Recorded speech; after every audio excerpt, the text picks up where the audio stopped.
నిత్య పూజలివివు నేరిచినను ప్రత్యక్షమైనట్టి పరమాత్మునికి నిత్య పూజలివివు.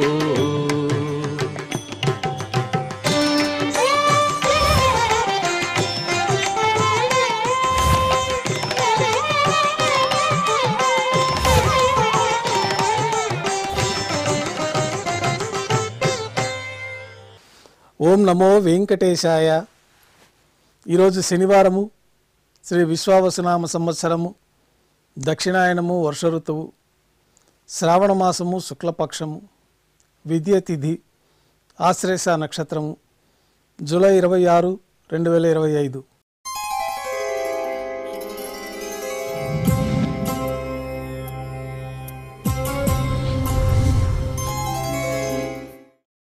మాధ్యాహ్నిక ఆరాధనలో భాగంగా బంగారు పంచపాత్రలో శుద్ధ జలాన్ని నింపుకొని స్వామివారికి ఉపచారాలు సమర్పించి అష్టోత్తర శతనామావళితో అర్చన నిర్వహించిన తర్వాత మాధ్యాహ్నిక నైవేద్యంలో భాగంగా అన్నప్రసాదాలు, పన్యారాలు, ఘంటానాదం మధ్య నైవేద్యంగా సమర్పించి భక్తులను సర్వదర్శనానికి అనుమతిస్తారు.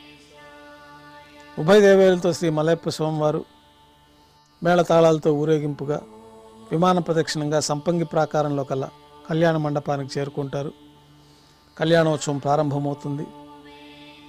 పుణ్యాహవాచనము, అంకురార్పణ, రక్షాబంధనము, అగ్నిప్రతిష్ఠ, స్వామివారికి, అమ్మవార్లకి కళ్యాణోత్సవం సందర్భంగా నూతన పట్టు వస్త్రాల సమర్పణ, మహాసంకల్ప పఠనం, మాంగళ్యాలకు అభిషేకము, మాంగళ్యాల ఆరాధన పూర్తయిన తర్వాత శ్రీవారి అనుజ్ఞతోటి అమ్మవార్లకు మాంగళ్యాలను సమర్పణ గావించి శ్రీవారికి కర్పూర నీరాజనం, అమ్మవార్లకి కర్పూర నీరాజనం సమర్పించిన తర్వాత విశేషమైన హోమాలతో పూర్ణాహుతి పూర్తయిన తర్వాత మాలా పరివర్తనం అనే కార్యక్రమాన్ని నిర్వహించి ఉభయ దేవేరులను శ్రీవారి చెంతకు చేర్చి ఈ సందర్భంగా అక్షతారోపణం అనే వైదిక కార్యక్రమాన్ని నిర్వహించిన తర్వాత కర్పూర నీరాజనము, నైవేద్యము, తిరిగి కర్పూర నీరాజనంతో కళ్యాణోత్సవం పూర్తవుతుంది.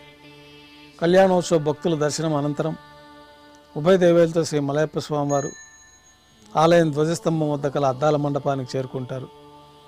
అద్దాల మండపంలో వేదపారాయణ నడుమ వైభవంగా ఊంజల్ సేవ నిర్వహించి కర్పూర నీరాజన సమర్పణతోటి ఊంజల్ సేవ పూర్తి అవుతుంది. ఉభయ దేవేలతో శ్రీ మలయప్ప స్వామివారు ఆలయం వెలుపల కల వైభవోత్సవ మండపానికి చేరుకుంటారు. ఆర్జిత బ్రహ్మోత్సవంలో భాగంగా గరుడు వాహనం పైన శ్రీ మలయప్ప స్వామివారు వేంచేస్తారు. కర్పూర నీరాజన సమర్పణతోటి గరుడు వాహన సేవ పూర్తి అవుతుంది. హనుమంత వాహనం పైన శ్రీ మలయప్ప స్వామివారు వేంచేస్తారు. కర్పూర నీరాజన సమర్పణతోటి హనుమంత వాహన సేవ పూర్తి అవుతుంది. పెద్ద శేష వాహనం పైన శ్రీ మలయప్ప స్వామివారు వేంచేస్తారు. కర్పూర నీరాజన సమర్పణతోటి పెద్ద శేష వాహన సేవ పూర్తి అవుతుంది. బంగారు తిరిచిపైన శ్రీ మలయప్ప స్వామివారు వేంచేసిన తర్వాత ఉభయ దేవేరులతో కలిపి శ్రీ మలయప్ప స్వామివారికి కర్పూర నీరాజన సమర్పణతోటి ఆర్జిత బ్రహ్మోత్సవం పూర్తి అవుతుంది. సాయం సంధ్య వేళలో 1000 దీపాలతో అలంకరించబడి ఉన్న సహస్ర దీపాలంకరణ సేవ మండపానికి ఉభయ దేవేలతో శ్రీ మలయప్ప స్వామివారు చేరుకుంటారు. వేదం, గానం, నాదం నడుమ సహస్ర దీపాలంకరణ సేవ నిర్వహించి నక్షత్ర నీరాజనము, కర్పూర నీరాజన సమర్పణతోటి సహస్ర దీపాలంకరణ సేవ పూర్తి అవుతుంది. త్రివీధి ఉత్సవం పూర్తయిన తర్వాత ఉభయ దేవేలతో శ్రీ మలయప్ప స్వామివారికి నైవేద్యం సమర్పించిన తర్వాత గర్భాలయంలో వేంచేస్తారు. వెంటనే రాత్రి తోమాల సేవ ప్రారంభమవుతుంది. ఉదయం సమర్పించిన పుష్పమాలికలన్నీ సళ్లింపు చేసుకొని గర్భాలయాన్ని శుద్ధి చేసుకొని రాత్రి తోమాల సేవలో భాగంగా బంగారు పంచపాత్రలో శుద్ధ జలాన్ని నింపుకొని శ్రీవారికి, ఉత్సవమూర్తులకు ఉపచారాలు సమర్పించి కొత్త పుష్పమాలికలతో శ్రీవారికి, ఉత్సవమూర్తులకు అలంకరణ జరిపి చతుర్వేద మంత్రాలతో మంత్రపుష్పాన్ని సమర్పించి నక్షత్రహారతి, కర్పూర హారతితోటి రాత్రి తోమాల సేవ పూర్తవుతుంది. తులసీ దళములతో అష్టోత్తర శతనామావళితో అర్చన నిర్వహించిన తర్వాత రాత్రి నైవేద్యంలో భాగంగా అన్నప్రసాదాలు, పన్యారాలు, దోస, ఘంటానాదం మధ్య శ్రీవారికి నైవేద్యంగా సమర్పించి తిరువీస నైవేద్యం పూర్తయిన తర్వాత భక్తులని సర్వదర్శనానికి అనుమతిస్తారు.